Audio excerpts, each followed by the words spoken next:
The performance was sold out more than a week in advance for a trio featuring an innovative jazz pianist named Matt Savage.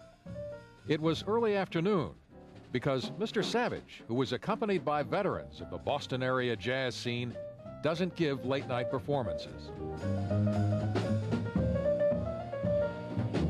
That would keep him up way past his bedtime. It's so rare that you find somebody like this that, you know, it's almost like he dropped in from another planet. All I see are the feet dangling back and forth.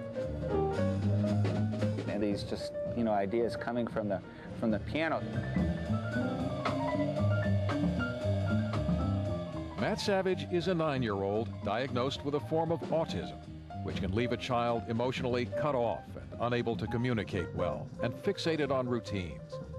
What is amazing about him is that his ability to learn and memorize notes is accompanied by an ability to improvise in the classic traditions of jazz and a knowledge of the techniques of great jazz musicians.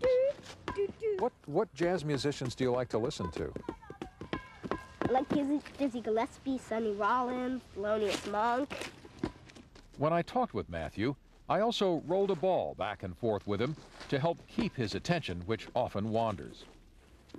What kind of music do you write? Jazz, of course. Jazz, of course. What makes jazz jazz?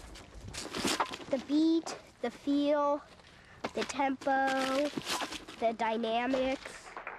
Now I'm going to play a tune that has been a classic for years by the early jazz great Fats Waller, entitled Ain't Misbehavin'.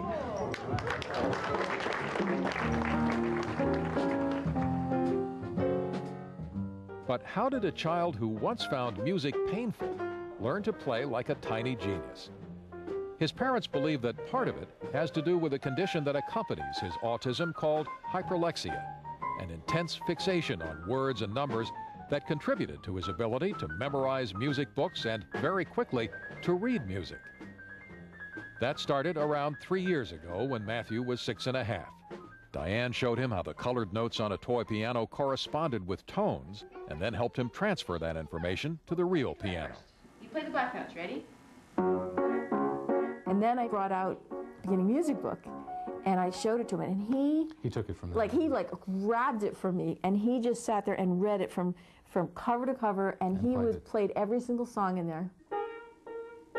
Matthew loved to improvise, which amazed the musicians who heard him and led Diane and Larry to get him teachers, both for jazz and classical music. He still fixates on things, still has obsessions and distractions. This is my second window. But he functions at a much higher level than he did when he was younger. And he has a sense of humor that's apparent in the titles of the jazz compositions he writes, Summer Fever and Shufflin' the Cards. He starts off other musicians in his own inimitable way. The funniest was his last concert, and Matthew just said, a 1, a 2, a you know what to do.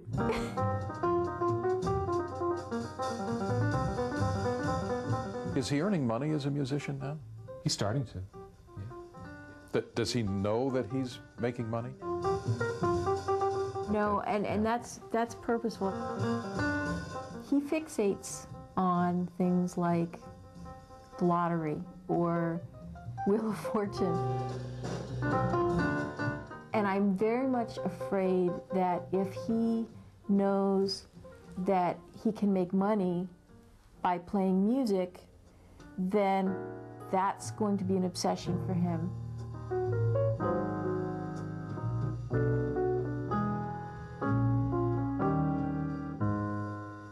Only God knows what's in his mind when he plays a Thelonious Monk ballad with an adult sensitivity in the span of his 9-year-old fingers. His future is impossible to predict, and the wellspring of his talent may be a mystery to us. But to him, it is as simple and profound as it is for all musicians. It makes him happy when he plays. I feel really involved in the music.